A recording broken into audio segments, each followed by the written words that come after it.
श्री कृष्ण गोविंद हरे मुरारी, हे नाथ नारायण वासुदेवा।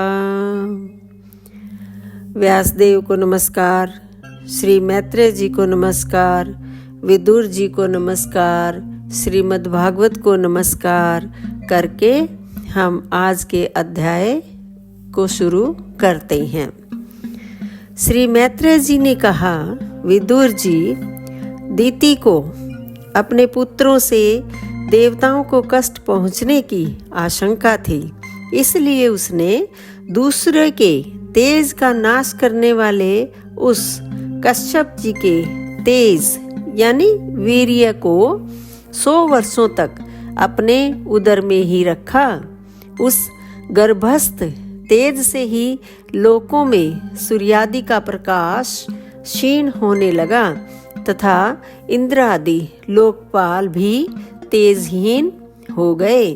तब उन्होंने ब्रह्मा जी के पास जाकर कहा कि सब दिशाओं में अंधकार के कारण बड़ी अव्यवस्था हो रही है।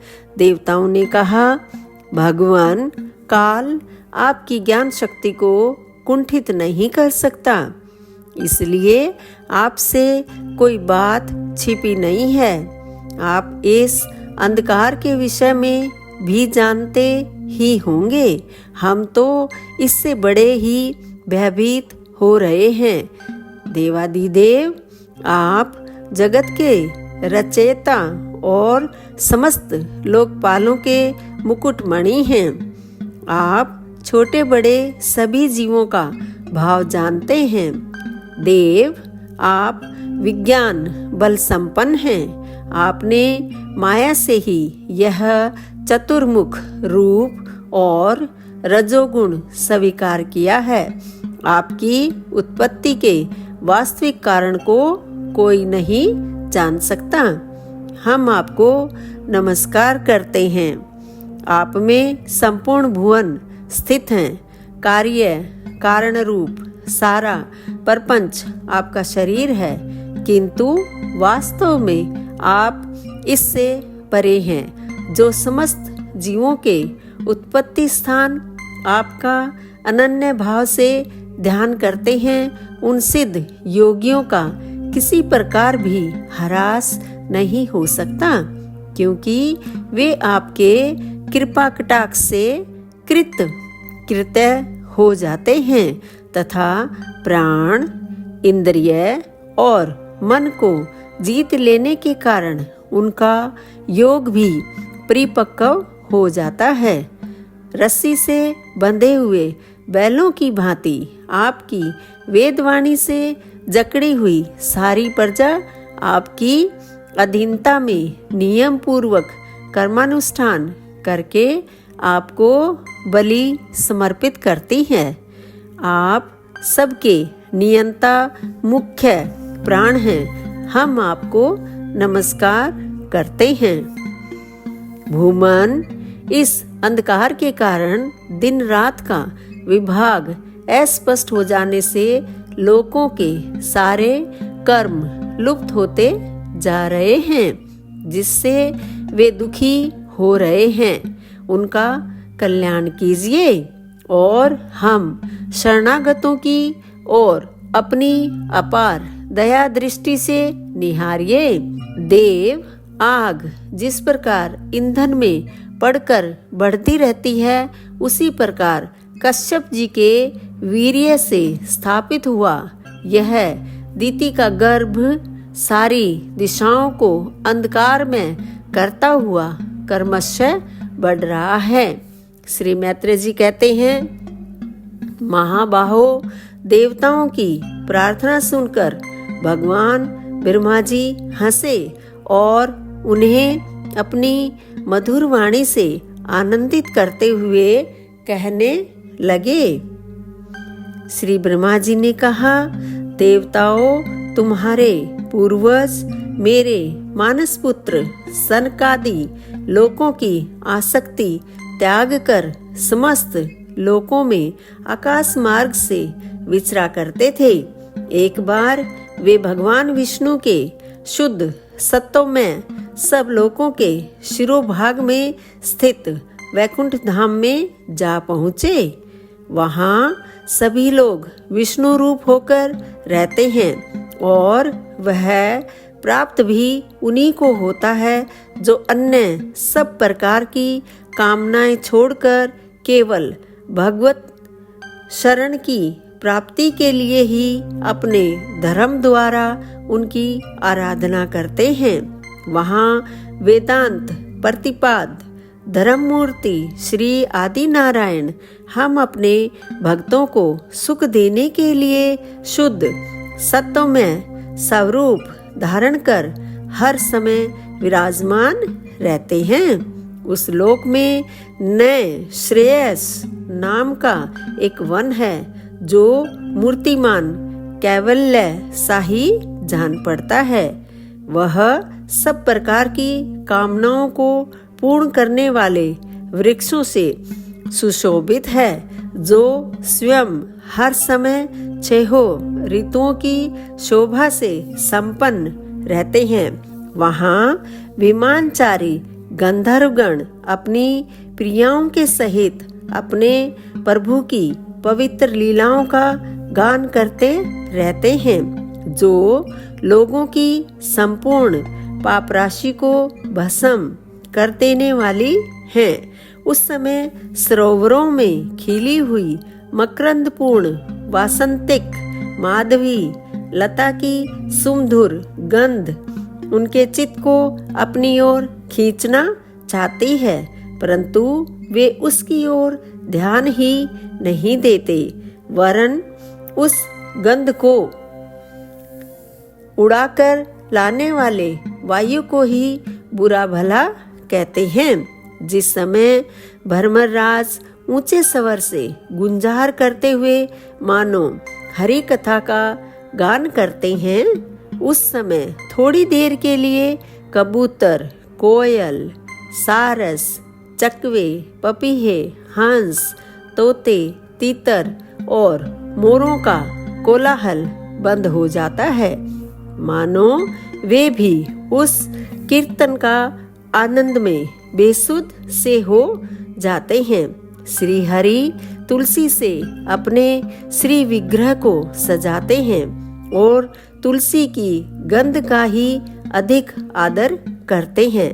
यह देखकर वहाँ के मंदार, कुंद, कुर्बक, उत्पल, रात्रि में खिलने वाले कमल, चंपक, अर्ण, पुन्नाग, नागकेसर, बकुल यानी मोलसिरी, अम्बुज दिन में खिलने वाले कमल और पारिजात आदि पुष्प सुगंध युक्त होने पर भी तुलसी का ही तप अधिक मानते हैं।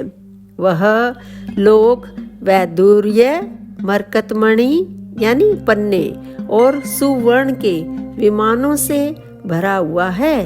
ये सब किसी कर्म फल से नहीं बल्कि एकमात्र श्री हरि के पाद पद्यों की वंदना करने से ही प्राप्त होते हैं।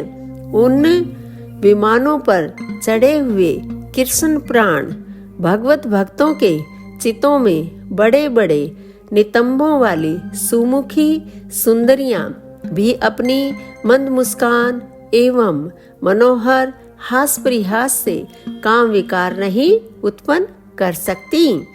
परम सौंदर्यशालिनी लक्ष्मी जी जिनकी कृपा प्राप्त करने के लिए देवगण भी यत्नशील रहते हैं, श्री हरि के भवन में चंचलता रूप दोष को त्याग कर रहती हैं। जिस समय अपने चरण कमलों के नुपुरों की झनकार करती हुई वे अपना लीला कमल घुमाती हैं, उस समय उस कनक भवन की स्फटिक में दीवारों में उनका प्रतिबिंब पड़ने से ऐसा जान पड़ता है मानो वे उन्हें बुहार रही हों। प्यारे देवताओं, जिस समय दासियों को साथ लिए वे अपने क्रीड़ावन में तुलसी दल द्वारा भगवान का पूजन करती हैं, तब वहाँ के निर्मल जल से भरे हुए सरोवरों में, जिनमें मूंगे के घाट बने हुए हैं, अपना सुंदर अलकावली और उन्नत नासिका से सुशोभित मुखारविंद देखकर यह भगवान का चुंबन किया हुआ है, यूं जानकर उसे बड़ा सौभाग्यशाली समझती हैं। जो लोग भगवान की पापहारिणी लीला कथाओं को छोड़कर बुद्धि को नष्ट करने वाली अर्थ काम संबंधी अन्य निंदित कथाएं सुनते हैं, वे उस वैकुंठ लोक में नहीं जा सकते।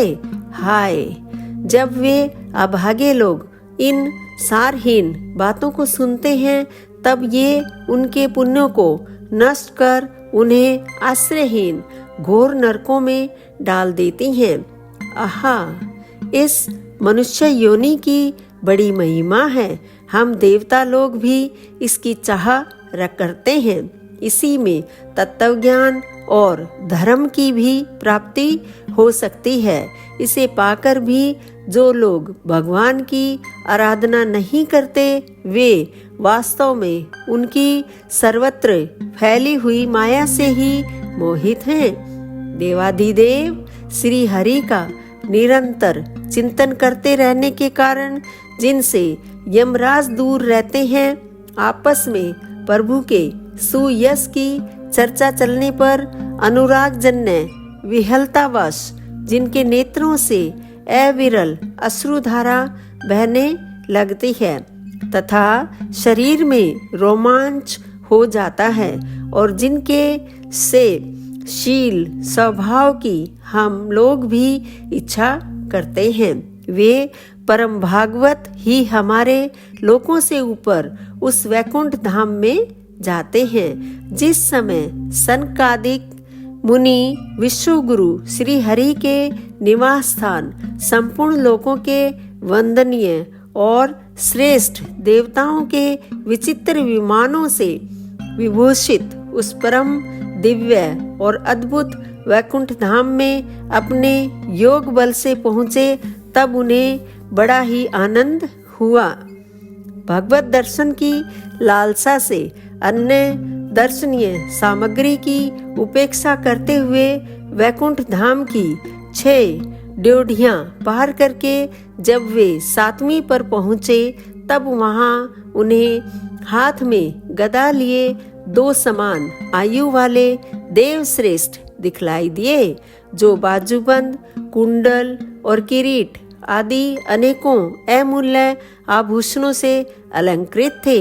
उनकी 4 श्यामल भुजाओं के बीच में मत वाले मधुकरों से गुंजायमान वनमाला सुशोभित थी तथा बाकी बोहें फड़कते हुए नासिकारंधर और अरुण नैनों के कारण उनके चेहरे पर कुछ शोभ के से चिन्ह दिखाई दे रहे थे।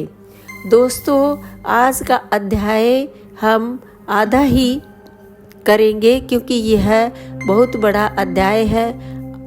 2 पार्ट में हम इसको सुनेंगे। दोस्तों, आप मेरी वीडियो रोजाना देख रहे हो, शेयर कर रहे हो, उसके लिए आपका बहुत बहुत धन्यवाद।